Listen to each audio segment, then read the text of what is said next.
বসে ওই ছেলে বসে আছে খায় না মনে হয় এই যে খায় না তবে হ্যাঁ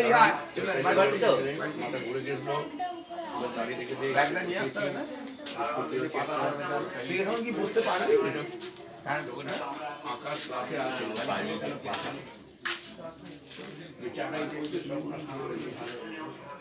দুধ চা খেয়েছে বোধ হয়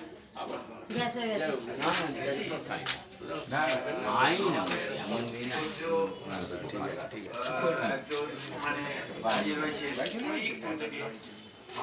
ব্যাগ থেকে একটু দেখো আছে ওখানে কি বলতে